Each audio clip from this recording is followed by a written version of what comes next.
Hey, what's up guys? Spencer Rhodes here, and this is my review of The Walking Dead Season 8, Episode 13, Do Not Send Us Astray. I was going to do my live reaction to it, but I just didn't have time, and I might not have time to do the other ones. We're just going to have to wait and see, but this is my review.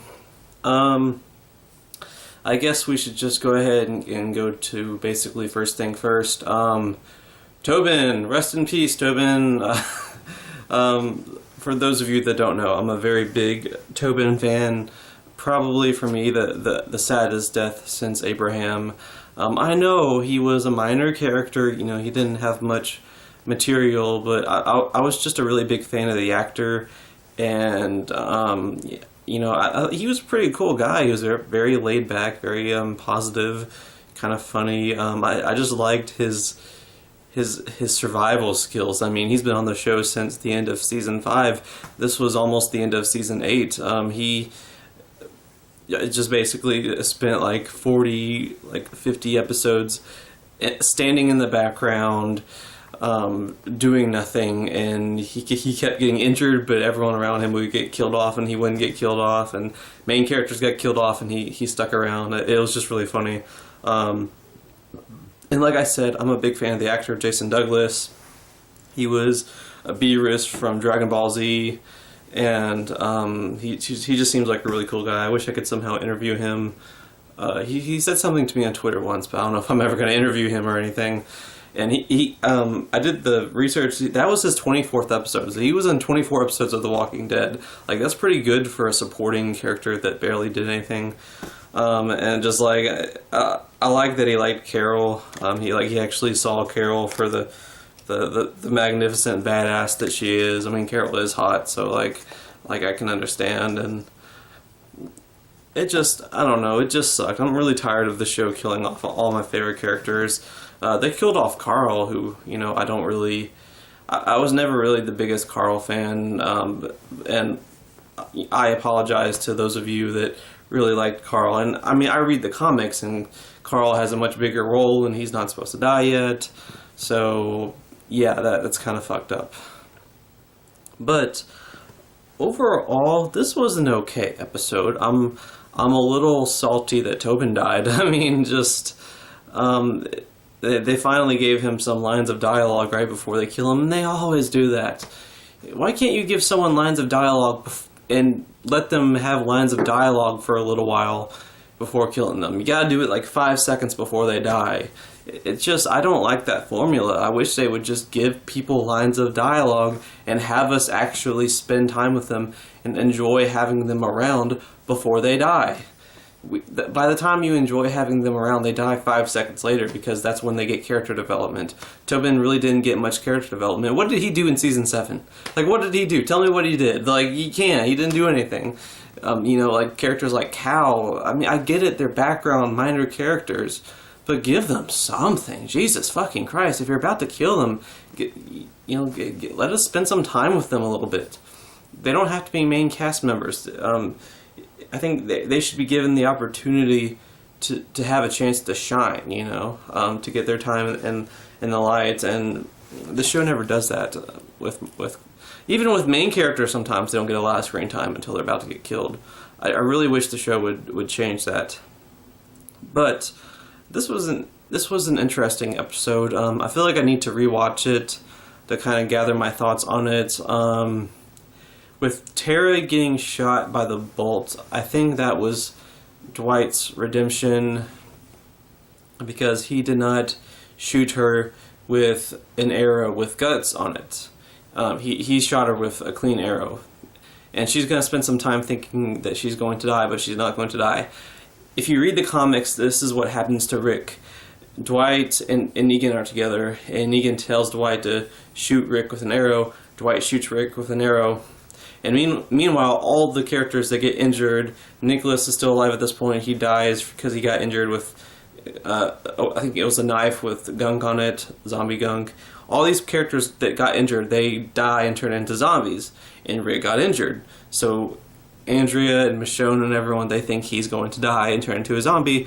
but time passes and passes and passes, and he's still just kind of injured, and he's not getting a fever, and he's like, look guys, I think I might be good. I think Dwight actually shot me with a clean arrow to make it look like I was going to get infected, and now Negan is going to think that I'm dead, and we have that advantage. You know, Dwight really is going to be a double agent, and he really is a good person, and we can start trusting him. It's a huge moment in the comics where Dwight gives Rick this big advantage of being able to pretend like he's dead so that they can get the drop on Negan, and Rick starts really trusting Dwight, and you know, that's the beginning of a very long friendship in the comics. So I think in the show, you know, with Rick, that type of thing wouldn't really work. Rick wouldn't give a shit at all. He doesn't give a shit about Dwight. He and Dwight haven't had too many scenes together. Really, Dwight's main relationships, besides Negan and Simon, have been with Rosita, Tara, and Daryl. And this whole season has been about Rosita, Tara, and Daryl debating, you know, struggling with whether or not they should just kill Dwight, because they all hate him. They hate his guts, but, you know, should they kill him? Is he useful? Can he stay useful? Can he be better? Right now, Daryl's the one that's the most angry, and it just kind of goes back and forth between those three, between Rosita, Daryl, Tara. And with Tara, she's basically the worst because Dwight killed her girlfriend. So, you know, we saw a couple of episodes ago that Tara was just like an angry psychopath, and this was something that a lot of people criticized, including me, because I just thought she went overboard, because they were dealing with shit. Carl had just died. They had to walk through infested swamps with walkers. They had a baby that they had to take care of, and Tara is not focused on that. She's not focused on helping people. She's focused on killing Dwight. So with Tara, it's this big moment where she thinks she's going to die, and she's sad, and she's kind of accepting of it. This is kind of her redemption too, in a way, because she does feel bad about wanting to kill Dwight all the time, and she wants to, you know, she wants him to live. She said this episode that she's always going to hate Dwight, but she wants him to live now because he's trying to help them. He's trying to be a part of the good guys. But later on, Tara is going to realize that she is not going to die, that Dwight intentionally hit her with an arrow that was clean in order to save her life. And since Daryl is the most bloodthirsty right now, he's the one that wants to kill Dwight the most, this will be the moment where Daryl realizes that Dwight saved her life by shooting her with an arrow, and that Dwight should be allowed to live, and that this will be the resolution to that. Now, we had some cool scenes with Sadiq. I'm not a big fan of Sadiq right now. I kind of feel the same way as Rick did. Like, Carl died for you? Like, what the fuck? Like, you're not even that good of a character. I don't know. I just feel like he's getting shoved down people's throats a little too fast. I don't know. There's really no reason for us to be happy that Carl died for this guy. You know, if Carl had just stayed at Alexandria, he could have been a very big, useful part of the war, because Negan was just refusing to kill him. And then we had some cool scenes with Rick and Michonne, and they're still really upset about Carl, and they're still reeling from that, and they're going to be recovering from that for years, probably. And the shootout was awesome.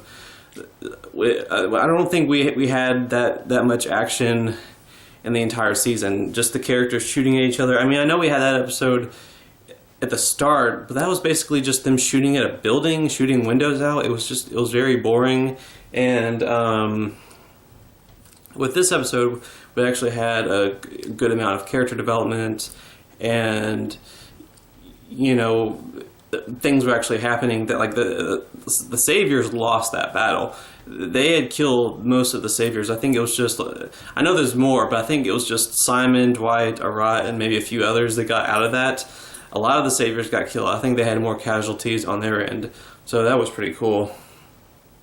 And with Maggie, we have, what's her name, Deanne, I think, the blonde one, with the bow and arrow, telling her that she's a good leader. And Maggie explains that she sent that dead body in the box to Negan because she wanted Negan to get mad. She wanted Negan to be lured to the hilltop and to fight them. She did that out of anger and out of a desire for revenge, not out of being a good leader. And now a lot of people have died. You know, Tobin has died. A bunch of background characters have died. Bruce died. You know, I don't know who gives a shit. The only one that anyone gives a shit about was Tobin. And even then, I think a lot of people didn't care. I cared. He was one of my favorites. But, yeah. It is kind of questionable, you know. If Maggie was just doing this for revenge, then, you know, is she a good leader? So, you know, overall, I like this episode. Like I said, I'm salty about Tobin. That's just how it is. I'm salty that Tobin died. I kind of wish he could have made it to season 11. He could have been a part of the Whisperer War. He could have been one of the heads on spikes in season 9, and I think I would have been happy with that. I think he was getting to where he had a cult following, and he was getting to where he was kind of popular. And they've killed off so many background characters. I really wish Tobin could have been the exception, and he could have just kept living and living, and maybe someday have a really substantial role in the show. And it just seemed like he never lived up to his full potential.